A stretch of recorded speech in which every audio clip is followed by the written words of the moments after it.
Properties of real numbers. The first two we're going to focus on are commutative and associative property. A commutative property is an order change.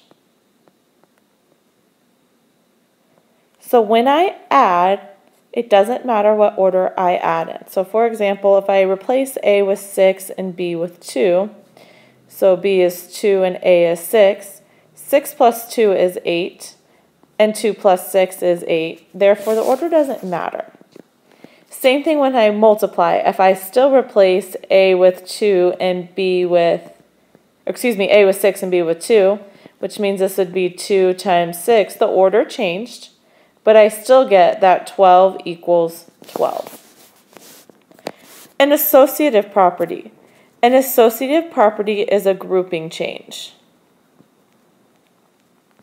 And for this example, we'll just let A be 1, B equal 2, and C equal 3. So what I'm looking for is parentheses on both sides, but the order of the numbers are the same. The parentheses are grouped differently. So notice how we have ABC and ABC, but just different groups are together. So I have 1 plus 2 plus 3 equals 1 plus 2 plus 3. So 1 plus 2, order of operations is 3 plus 3, which is 6. Here, order of operations, 2 plus 3 is 5 plus 1, so therefore I still get 6 equals 6. Same thing when I multiply. If I have 1 times 2 times 3, 1 times 2 times 3. Well, order of operations, that's 2 times 3 equals 1 times 6, therefore 6 equals 6.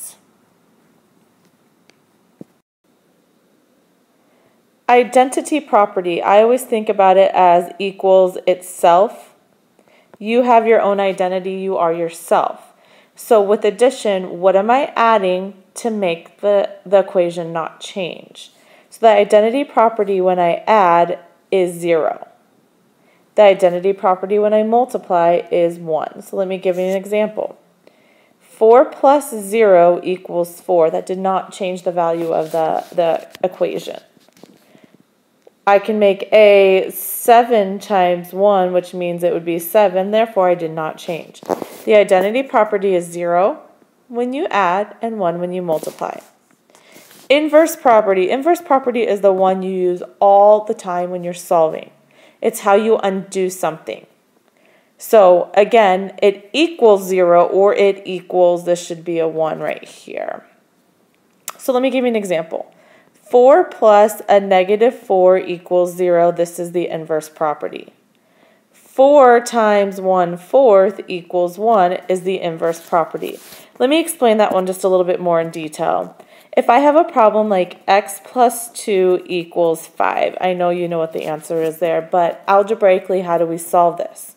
Well, we do the opposite right there, so we subtract 2.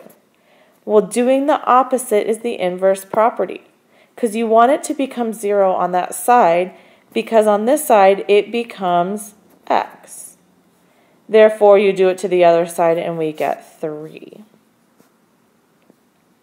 Next property is distributive, which means you're taking whatever is on the outside and giving it by multiplying it to everything on the inside. So I would have A times B, which is AB, A times C, which is AC. Let's do a couple examples. What I'm looking for on the first example, negative 10 plus 4 equals 4 plus a negative 10. Notice that the order changes, so it's an order change, which is a commutative property. And I can check it by saying, well, this is negative 6 equals negative 6. I just changed the order. On the next one, I have 4/7, and I multiplied it by the reciprocal. Multiplying by the reciprocal is an inverse property, because I'm undoing it so I can get rid of it on one side. Last problem, I'm adding 0, so nothing's changing. So this equals this. When you equal itself, it's the identity property. I think I completely spelled that wrong. Sorry about that. Identity property.